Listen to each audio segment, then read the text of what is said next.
Bueno, vamos a tomar el tiempo que nos queda, que ya son 33 minutos que nos quedan del programa del hermano Miguel Molán.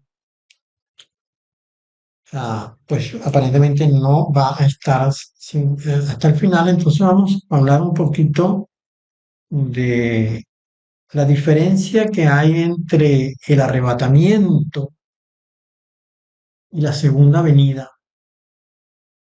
Hay una gran confusión muy grande con esto de la segunda venida del Señor. No se tiene muy claro lo de la segunda venida. ¿Existirá alguna diferencia entre la segunda venida y el arrebatamiento? Como algunos, digo, la mayoría, predican por allí. Bueno, por esto mismo, porque algunos enseñan que estos sucesos son diferentes y están espaciados en el tiempo, yo pienso que es conveniente averiguar. Aunque la Sagrada Escritura menciona algunos arrebatamientos previos al mayor de todos, pues no vamos a tocar aquello, ¿no? Porque quizás no nos daría el programa. Yo me refiero, por ejemplo, al arrebatamiento de Enoch, al arrebatamiento de Elías. Son eventos sin duda extraordinarios, ¿no? Porque se llevaron a dos personas vivas a los cielos, pero son pequeños cuando se los compara con el arrebatamiento mayor, que es el que ha de ocurrir en algún momento, que se llevará a millones o a miles de millones de personas de la tierra a otro lugar. Bueno, yo recuerdo que cuando yo empecé a hablar de estas cosas allá en 2010, 2011, pues se me levantaron algunos enemigos en contra de lo que yo hablaba, porque la iglesia protestante, ¿no? En su mayoría, más del 90%, tiene como fundamento doctrinal hacia el tiempo del fin, o sea, acerca de los sucesos que han de ocurrir, que la iglesia será llevada antes de la gran tribulación. Y entonces han dejado correr aquello de que hay una iglesia pretribulacionista, una iglesia posttribulacionista y hay una iglesia tribulacionista. Pues yo digo que eso no existe. Esas doctrinas no existen. Hay un solo evento que está muy claramente explicado en la palabra de Dios, que nos enseña a nosotros que la iglesia ha de estar acá en la tierra durante la gran tribulación, sin duda. Eh, Vamos a citar acá lo que dijo Pablo en la segunda carta a los Tesalonicenses, capítulo 2, versículo 1 al 4. Dice, pero con respecto a la venida de nuestro Señor Yeshua, el ungido, o sea, Jesucristo, como a lo mejor aparece en su Biblia, y nuestra reunión con Él, os rogamos, hermanos, que no os dejéis mover fácilmente de vuestro modo de pensar, ni os conturbéis ni por espíritu, ni por palabra, ni por carta, como si fuera nuestra, en el sentido de que el día del Señor está cerca. Nadie os engañe en ninguna manera, porque no vendrá sin que antes venga la apostasía y se manifieste el hombre de pecado, el hijo de perdición, el cual se opone y se levanta contra todo lo que se llama Dios o es objeto de culto, tanto que se sienta en el templo de Dios como Dios, haciéndose pasar por Dios. Según desarrolla Pablo en esta disertación, el día del Señor, ¿no? No debemos confundir esto con el día de la ira de Dios. El día del Señor es el día de su venida. Este término, el día del Señor, se refiere exclusivamente al día del regreso del Señor Yeshua, según la teoría de Pablo, ¿no? Lo que Pablo está exponiendo acá. Y esto, según se nos dice acá, va a ocurrir después del hijo de perdición, después del hombre de pecado y después de la apostasía que habrá de ocurrir en aquel momento. Entonces algunos dicen ahora, no, pero es que ya la apostasía está en este momento. Yo les digo, no, hermano, no en la magnitud de la que dice Pablo acá. Porque en los tiempos de la gran tribulación, cuando el hombre de pecado, es decir, el antimesías, el antiungido, el anticristo esté gobernando la tierra, la persecución será de tal magnitud que los cristianos dudaremos, voy a incluirme yo, dudaremos que Dios existe. Ese es el propósito del diablo, que el cristiano dude que Dios existe. Por eso, en aquella parábola del juez injusto, dice al final, cuando venga el Señor, hallará fe en la tierra. O en la otra porción que está en Mateo 24 dice que si los días no fuesen acortados, nadie sería salvo. Porque lo que está pasando acá es que la persecución va a ser tan grande, que mucha gente negará a Dios. Por eso es que el Señor va a venir por causa de esa apostasía, ¿no? Eso es una cosa importante que debemos tener en cuenta. Entonces, esto no debemos olvidarlo. Yahshua, según Pablo enseñó, vendrá después que el hijo de perdición haya desarrollado todo su accionar sobre la tierra. ¿Qué hay de confuso en esto? ¿Qué hay de engañoso en estas palabras del Señor, perdón, en estas palabras de Pablo? ¿Qué hay de engañoso o de difícil de comprender acá que no se pueda entender que está diciendo Pablo acá que el día del Señor, es decir, el día de su regreso, él dice, no se deben confundir en vuestro modo de pensar, dice, no se deben confundir en el sentido de que el día del Señor está cerca, porque ¿sabe lo que pasa? Porque los judíos, los hermanos de la iglesia original, en los tiempos del siglo cero, es decir, desde el año 30, cuando el Señor comenzó su ministerio, y mucho más desde el 33, cuando Él se fue y dejó la iglesia, que comenzó la gran persecución contra la iglesia, a ellos se les había dicho que el Señor regresaría en medio de una tribulación. Por ello, nos dice Hechos, en los primeros capítulos, el capítulo 2 nos dice que ellos vendían todas las cosas y le llevaban a los pies de los apóstoles y tenían todas las cosas en común. ¿Por qué vendían todas las cosas? Bueno, porque ellos estaban esperando que el Señor lo iba a venir a buscar. Ya para qué les importaba a ellos tener propiedades. Más bien era mejor venderlas y usar ese dinero para sufragar los gastos de comida y de transporte y todo esto de la iglesia naciente, del predicador. Pero a Pablo le está diciendo acá, a este grupo de los tesalonicenses que creían que ya el Señor venía, está diciendo, nadie os engañe en ninguna manera, porque no vendrá así que antes venga la apostasía y se manifieste el hombre de pecado.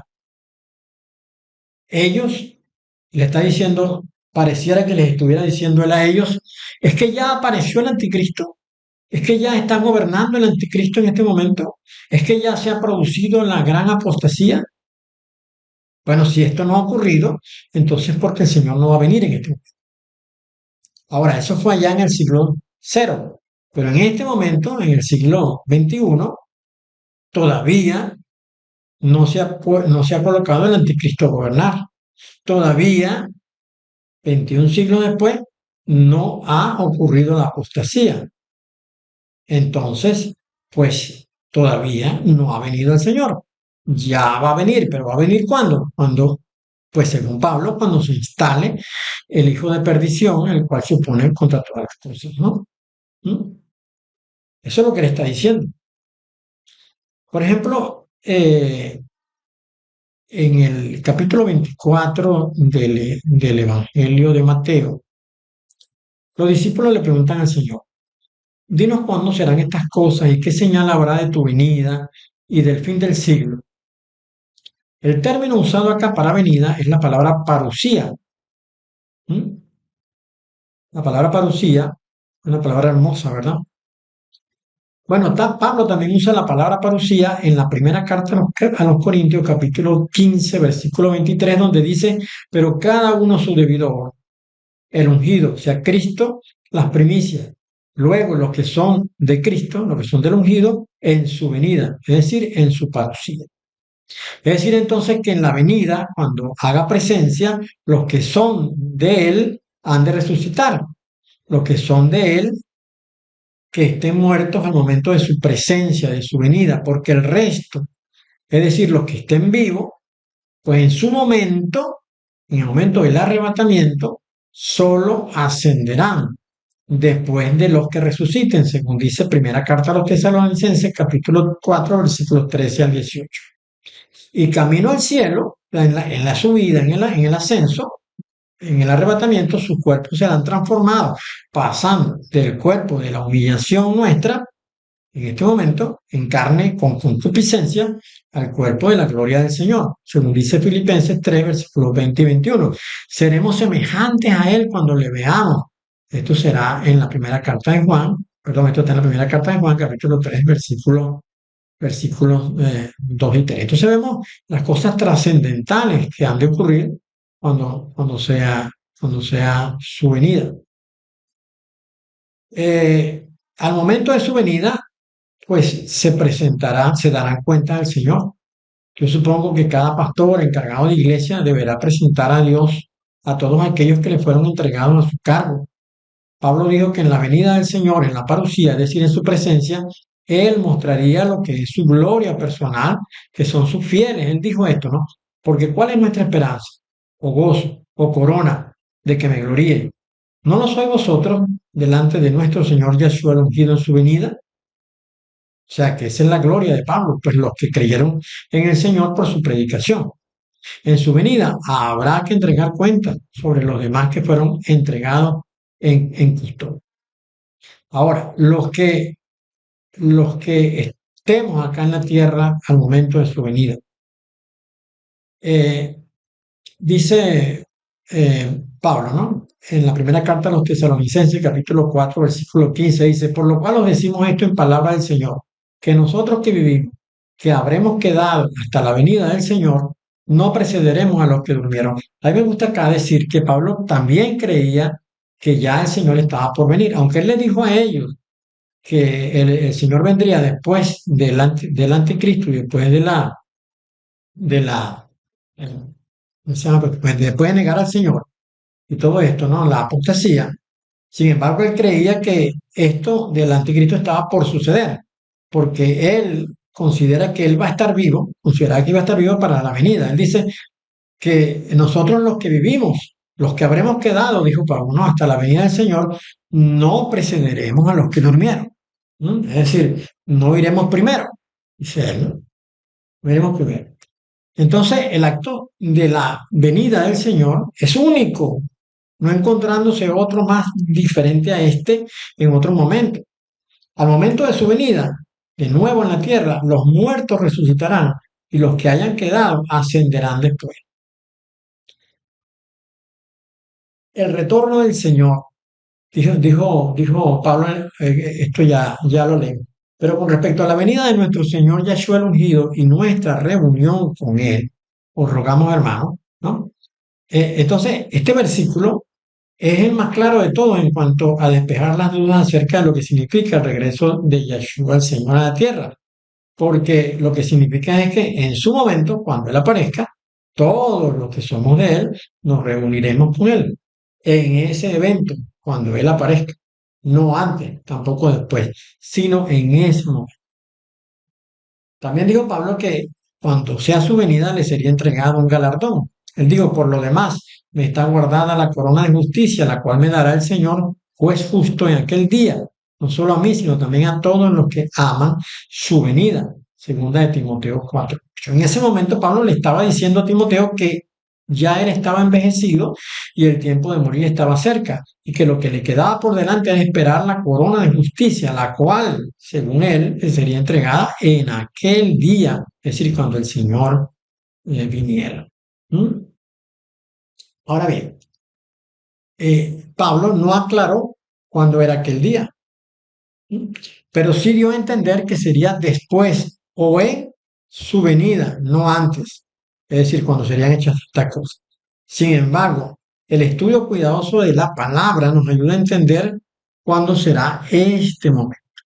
En Mateo 24, Mateo 25, 31 a 45 se nos dice que cuando el Hijo del Hombre venga en su gloria y todos los santos ángeles con él, entonces se sentará en su trono de gloria y serán reunidas delante de él todas las naciones y apartará los unos de los otros como aparta el pastor las ovejas de los cabritos. Esto era lo que mencionaba hace, no sé, hace una hora atrás. Decía que hay un filtro después del arrebatamiento. Cuando ocurre el arrebatamiento, después de pues todos los arrebatados irán a un lugar a ser juzgados, porque dentro del cuerpo del Señor se metieron muchos descendientes de Caín, muchos hijos del linaje de Satanás, muchos ángeles caídos que engañaron a la iglesia. Son los que han llenado a la iglesia de estas doctrinas falsas que están metidas dentro de la iglesia, son los que han llenado en el pasado la iglesia con doctrinas muy dañinas. Por ejemplo, la de la prosperidad, por mencionar alguna, pero yo creo que la más dañina de todas era esa doctrina metafísica de la visualización que trajo el coreano John Paul Ticho, creo que se llamaba el hombre, que hablaba de que míralo, créelo, decláralo y recíbelo, ¿no? Eso es absolutamente metafísico esto, ¿no? Cosas de Satanás metidas dentro de la iglesia, ¿no? Bueno, asimismo, hay en este momento algunas doctrinas que son tremendamente dañinas, como por ejemplo, bueno, ya yo he mencionado la doctrina del antropocentrismo, ¿no? Esa de que pone al hombre por encima de todas las cosas y pone a Dios como si fuese un siervo del hombre, como si estuviese Dios allí nada más que para solucionar problemas, como que para atender los bienes de las personas, como para hacer que todo el mundo sea feliz. Cuando el Señor dijo, en el mundo tendréis aflicción. ¿Mm? Él no dijo, yo estoy aquí para solucionar los problemas de ustedes. Quizás esto resulta muy antipático, pero es la verdad. Yo también tengo problemas, pues, y yo creo que pues todas estas cosas terminarán cuando estemos con Él allá arriba. Pero Dios no está para solucionar mis problemas. Yo estoy para adorar a Dios, para adorar a Yeshua, el Hijo de Dios. Pero la iglesia hoy en día enseña o muestra o da a entender que Dios está para sacarnos de todas las crisis. Dígame, recuerdo que en las doctrinas de este canal de televisión que recogía dinero y entonces le decía a la gente que diera y que diera y que diera para que Dios le favoreciera. Eso es una doctrina absolutamente diabólica y satánica y no tiene nada que ver con Dios. Y decía inclusive que mientras más grande era la ofrenda, pues mayor era el milagro que iban a recibir. Y la gente lo creía, la gente daba muchísimo dinero y luego daban testimonio de que habían sido resueltos sus problemas. Pero se lo resolvía Dios. Y ahí la pregunta. Porque si a Satanás le interesa que la gente esté atrapada con una doctrina que lo vaya a dar para el infierno, él va a hacer las cosas para que la gente crea. ¿Mm? Bueno, cuando el Señor venga va a juzgar, como decíamos hace un momento en Mateo 25, que ese es un filtro, va a juzgar a los perversos, a los que estaban dentro de la iglesia y son hipócritas, y estaban dentro de la iglesia engañando a la iglesia, metiéndole doctrinas falsas, lo va a poner, lo va a llamar maldito, malditos nunca os conocí, pero a los inocentes, a los que aman a Dios genuinamente, verdaderamente, lo va a llamar benditos de mi Padre. Irán para el lado derecho, mientras que los otros irán para el lado izquierdo. O como nos dice, creo que en Apocalipsis 16, que unos serán trigo, los cuales serán llevados al granero, pero otros serán uvas, los cuales serán pisados, y la sangre llegará hasta el freno de los caballos. ¿Mm? Bueno, dice Pablo, te encarezco delante de Dios y del Señor Yahshua el ungido, que juzgará a los vivos y a los muertos en su manifestación y en su reino. El Señor ha de juzgar a los vivos y a los muertos. ¿Ah? Cuando Él venga, cuando Él venga, cuando Él venga. Esto es muy, muy interesante. Dice Daniel, capítulo 12, versículo 2, dice, y muchos de los que duermen en el polvo de la tierra serán despertados, unos para vida eterna y otros para vergüenza y confusión perpetua. Esto es precisamente Mateo 25. Dentro de los que fueron iglesia que estarán muertos en ese momento, cuando el Señor venga, serán despertados, levantados, serán resucitados, todos serán resucitados, pero en ese momento irán a un juicio y los que son desaprobados irán para vergüenza y confusión perpetua, y los que son aprobados irán para vida eterna. Todo esto ha de ocurrir en la segunda venida del Señor. ¿Mm? Ahora, hay algunos que no van a pasar por esto, es decir, no escucharán la voz, como decíamos hace rato. El Señor dijo que Él llamará. Pero hay algunos que no escucharán su voz. Los que no escuchen su voz seguirán de largo, durmiendo allí para ser despertados en el día del juicio delante del gran trono blanco, que está en Apocalipsis 20, versículos 12 al 15, donde dice: y vi a los muertos grandes y pequeños de pie ante Dios y a los libros, y los libros fueron abiertos, y otro libro fue abierto, el cual es el libro de la vida, y fueron juzgados los muertos por las cosas que estaban escritas en los libros, según sus obras. Y el mar entregó a los muertos que había en él, y la muerte y el Hades entregarán a los muertos que había en ellos, y fueron juzgados cada uno según sus obras, y la muerte y el Hades fueron lanzados al lago de fuego. Esta es la muerte segunda. ¿Por qué la muerte segunda? Porque estos tuvieron que resucitar. Estos que van a ser juzgados delante del trono blanco tuvieron que resucitar, pero resucitaron 1000 años después de los que habían resucitado primero. Esta resurrección es para condenación.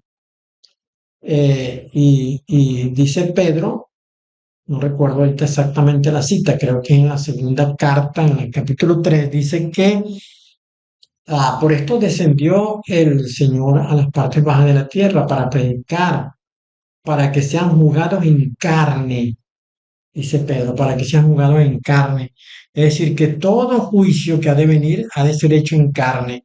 El de la iglesia, porque ya habrán resucitado y en el ascenso recibirán el cuerpo nuevo. Y estos, los del gran trono blanco, también resucitarán para que les sea dada la sentencia de su condenación, porque estos ya fueron condenados, como dice la palabra, dice: el que crea, pues será salvo, pero el que no crea ya ha sido condenado, ya ha sido condenado. Así que el juicio sobre ellos ya fue dado. Bueno, estos muertos resucitaron para recibir condenación, la cual en sí misma, digo, la condenación, pues establece una segunda muerte. Volverán a morir, pero volverán a morir no es una muerte física, sino es la condenación eterna, pues, tal cual como ha sido anunciado. Bueno, esto es precisamente lo que les hablaba hace un momento. El Pedro hace un anuncio que permite inferir que los muertos necesitan estar en la carne para cuando llegue el momento de ser juzgados. Esto es precisamente, ¿no? Puesto que Cristo, o sea, el ungido, ha padecido por nosotros en la carne, vosotros también, armados del mismo pensamiento, pues quien ha padecido en la carne terminó con el pecado, para no vivir el tiempo que resta en la carne conforme a la concupiscencia de los hombres, sino conforme a la voluntad de Dios. Baste ya el tiempo pasado para haber hecho lo que agrada a los gentiles, andando en lascivia, concupiscencia, embriaguez, orgía, disipación y abominables idolatría. A esto le parece cosa extraña que vosotros no corráis con ellos en el mismo desenfreno de disolución y os ultrajan. Pero ellos darán cuenta al que está preparado para juzgar a los vivos y a los muertos. Porque por esto también ha sido predicado el Evangelio de los muertos, para que sean juzgados en carne, según los hombres, pero vivan en espíritu según Dios. Y esto tiene lógica, porque si yo estando en la carne se me dijo que yo tenía que hacer morir las obras de la carne, vivir según el espíritu, para agradar a Dios, pero yo no hice caso a esto, sino que más bien le di rienda suelta a las satisfacciones y al placer de la carne, pues yo tendré entonces que, en el día de mi juicio, tomar esa carne a la cual yo le di rienda suelta a los placeres, para que sea juzgado allí en esa carne y poder recibir la retribución dada a mis acciones. Pero si yo, estando en vida, consideré el anuncio e hice morir las obras de la carne y viví según el espíritu, entonces ya yo estoy muerto en vida. Antes estaba vivo, pero ahora estoy muerto en vida. Por lo cual, como ya yo morí estando vivo, cuando llegue el momento, recuperaré la vida, pero para vida eterna, por haber sido obediente a Dios. Esto tiene lógica. Esto es muy importante. Bueno, también Pedro nos habló de la majestad de su venida. Pedro dijo que había dado a conocer con autoridad el poder y la venida del Señor Yahshua el ungido, porque fue testigo de su gloria, y citó el momento cuando Yahshua fue glorificado por el Padre. Quizá Pedro pensó que habiendo visto esto, lo demás, es decir, lo que sucederá en su venida, tendría unas características semejantes. Porque Pedro dijo, porque no os hemos dado a conocer el poder y la venida de nuestro Señor Yeshua el ungido, siguiendo fábulas artificiosas, sino como habiendo visto con nuestros propios ojos su majestad. O sea que él habiendo entendido que el Señor estaba envuelto en una majestad, en una gloria, entonces él se atrevió a dar a conocer el poder, ¿no? Dos cosas, el poder y la venida.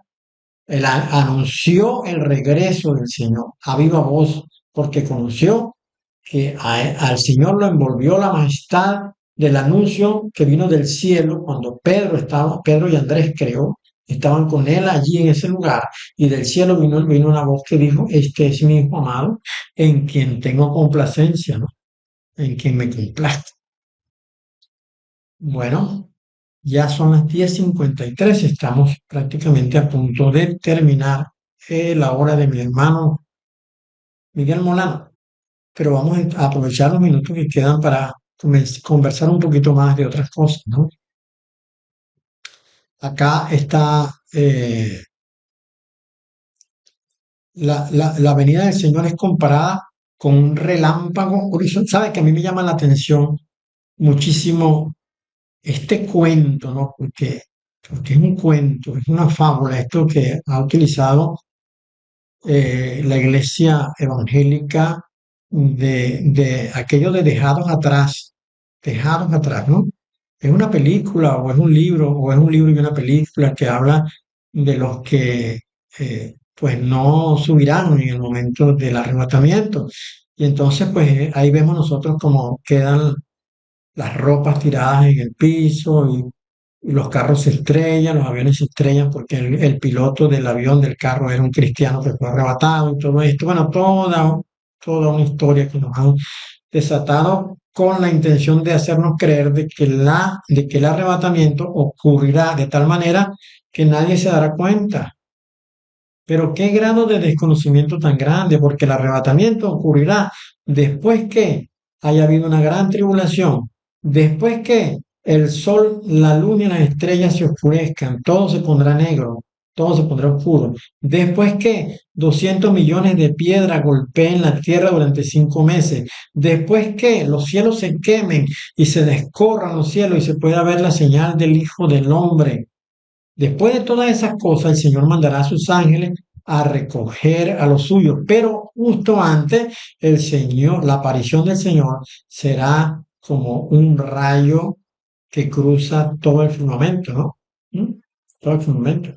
Dice, el séptimo ángel tocó la trompeta y hubo grandes voces en el cielo que decían, los reinos del mundo han venido a ser de nuestro Señor y de su ungido, y él reinará por los siglos de los siglos. Y los 24 ancianos que estaban sentados delante de Dios en su trono se postraron sobre su rostro y adoraron a Dios diciendo, te damos gracias, Señor Dios Todopoderoso, el que era y que eres y que has de venir, porque has tomado tu gran poder y has reinado, y se airaron las naciones, y tu ira ha venido, y el tiempo de juzgar a los muertos y de dar el galardón a tus siervos los profetas, a los santos y a los que temen tu nombre, a los pequeños y a los grandes, y de destruir a los que destruyen la tierra, a los poderosos, de los hijos de Satanás, la descendencia mala.